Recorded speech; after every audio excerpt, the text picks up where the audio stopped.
Boa noite, né? A paz do Senhor a todos. Nessa noite eu queria falar sobre um assunto que é um assunto importante para nós que somos cristãos, nós que somos servos de Deus. É um assunto que ele é a base do fundamento, né, da nossa doutrina de fé e prática.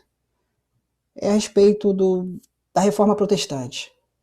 A Reforma Protestante é um assunto que volta e meia a gente ouve falar um pouco, através de um estudo da palavra, através de uma palavra aplicada na igreja, mas eu acho que ele é muito pouco falado, muito pouco comentado e talvez muito pouco compreendido, né, e estigmatizado.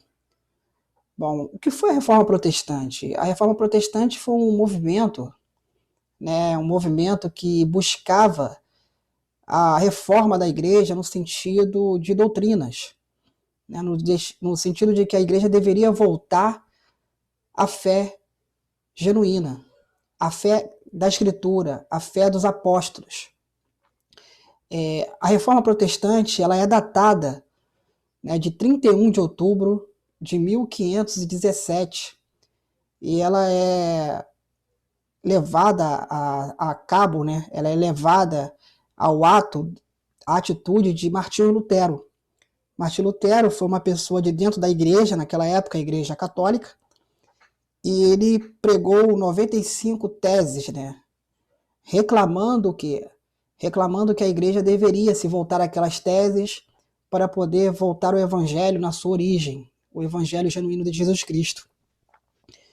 E muitos entendem que a atitude de Martinho Lutero, essa atitude de colocar essas teses, o fato de ter uma data fixada, muitos entendem que foi ali que começou.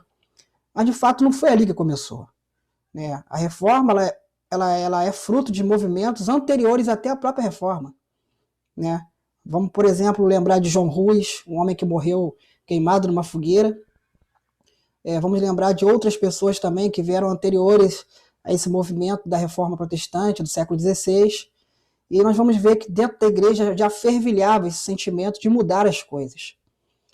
E é bom falar sobre isso porque muitas pessoas têm como referência a Reforma Protestante, muitas pessoas têm como referência até mesmo a igreja primitiva como a igreja perfeita. Por exemplo, quando olhamos para a igreja primitiva, nós vamos olhar para uma igreja que tinha o partir do pão, tinha a comunhão, né? Cada um ia lá e colocava aos pés dos apóstolos os seus haveres, os seus bens. Mas na igreja primitiva também tinha problemas, assim como nas igrejas para que Paulo escreve. E qual era o problema da igreja primitiva, então? O problema da igreja primitiva era que lá tinha Ananias, tinha Safira.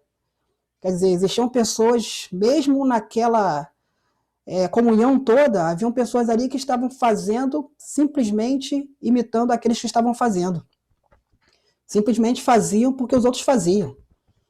Então a gente vai ver que a igreja ela nunca foi perfeita, mas que a igreja perfeita é aquela igreja que segue os conselhos da palavra de Deus, principalmente daquilo que está nas cartas de Paulo, né?